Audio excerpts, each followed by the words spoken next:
So what does it really take? Now, the truth is, I have had the chance to work with presidents, Nobel Peace Prize winners, Olympic gold medalists, Oscar winners. I spent 15 years at Accenture working in very, very high-performing teams. I've had the chance to work with probably 50 world-leading companies developing cutting-edge strategies that are about social impact. Now, if I look at our education system, it is not preparing us for this world. Firstly, the skills to succeed are not being taught. Look at any psychologist's book about what it takes to succeed, and they'll talk about resilience. They'll talk about the ability to be creative. They'll talk about grit, this concept of perseverance and passion. We aren't teaching any of that. We've got 1 hour in the UK, 1 hour in a secondary school, personal, social, and health education. That's it. Secondly, as Tony said so eloquently, our world is changing so quickly. The World Economic Forum is predicting 5 million job losses simply through machines, yet we're still trying to teach our kids to remember poems. I was just telling the team here, I had a really long argument with this teacher who was really proud of his students' ability to memorize a poem. What a waste of time. It really is. Kids need to know where to learn and how to learn. And crucially, that needs to change very quickly. My teams at Accenture, I could genuinely make them world-class at something within about 2-3 weeks because they've got the capability to learn. They're exceptionally good presenters, so they can stand in front of big audiences and present complex ideas. And thirdly, the sad reality is most of our kids are leaving the school gates every day completely disengaged with what they're learning. They don't see the purpose. They typically lack a lot of hope at the moment. That's due to many social factors. But we've got a difficult time. Teachers are really under pressure, particularly all over the world. They don't necessarily have the time, they don't necessarily have the resources, and that really is a challenge.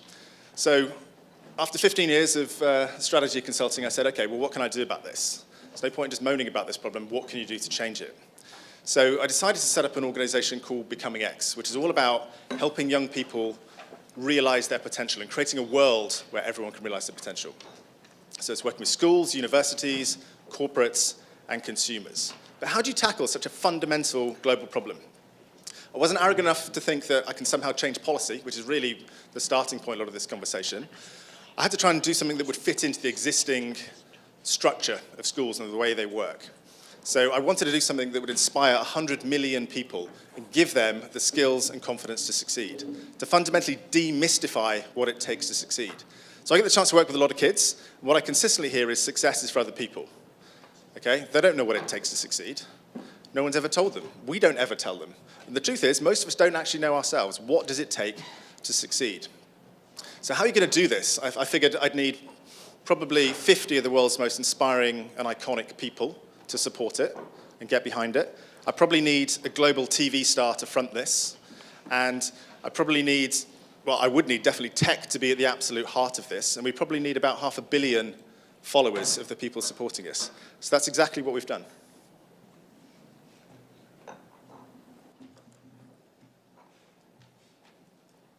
We'll need some sound.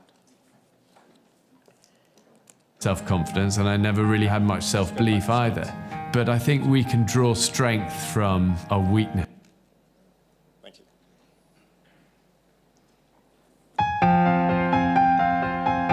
The truth is, I don't have a lot of self-confidence, and I never really had much self-belief either.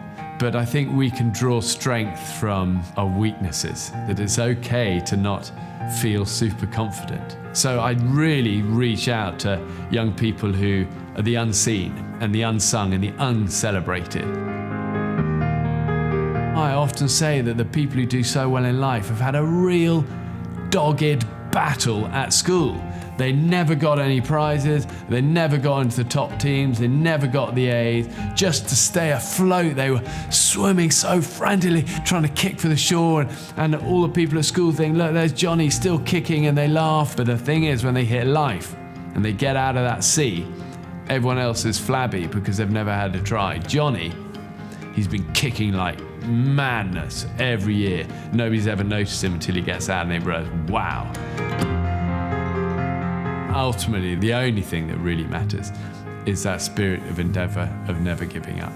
NGU, never give up. So one of the biggest things that I've learned through this process, and particularly with young kids, is one of the biggest relationships they have, bizarrely, is with celebrity. And the actual influences they have in their life In some cases, it's a very small network. It's sometimes just your teachers, your family, and then really it is who's on TV. And actually, a lot of the psychologists suggest that relationship is increasingly important as less institutions become trusted. It's how can you have trusted people giving you the messages that you need. So in conjunction with Bear Grylls, who's the other co-founder of Becoming X, we're basically trying to interview the world's most inspiring and iconic people. And it is, huge, huge stars, 50 million followers on Facebook.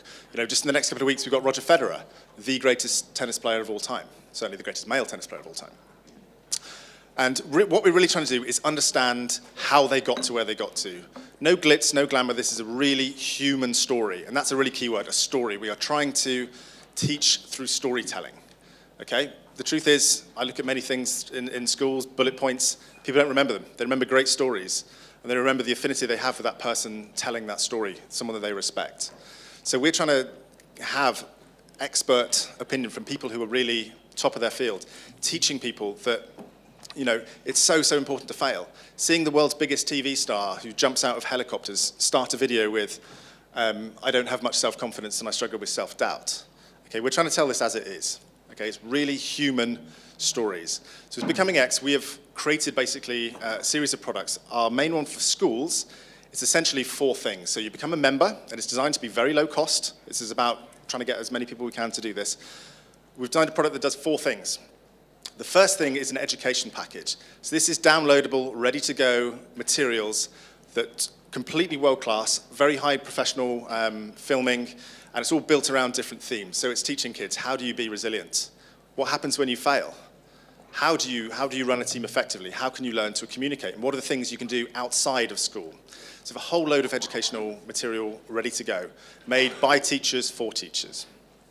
The second thing, our vision is about creating a world where everybody can realize their potential. So this isn't just about how do you become a great student. This is about how teachers can become great teachers. That's such a critical relationship. But actually, teachers are under a lot of pressure, so we are creating content for them. What does it take to be the best teacher in the world? We've interviewed the best teacher in the world, so we can give you some good ideas. What does it take to really inspire kids? Well, here's J.K. Rowling. She'll give you an idea on what that will take. Thirdly, we're huge believers, and obviously Bear being the outdoor guy that he is, in experiential learning. Most of the lessons I've learned have not been in the classroom. I've tried myself to see, okay, can I practice what I preach? I decided, can I become an elite performer with what I know? So a couple of years ago, I became one of 3 people alive to have done the 2 toughest races on Earth. A 600-kilometer race from land to the North Pole, and then I ran across the Sahara Desert. Stuff that people like me shouldn't really be able to do. And I'd like to give that message to young kids as well. There's nothing special about any of the people they interview other than what they have learned. So there's a lot of experiential learning we have, everything from Bear has his own theme park that our school members can go to, get a huge discount, all the way up to 2 to 3 week international experiences in Nepal, Borneo, and Kenya, where they really learn as a team, how do you operate in this environment?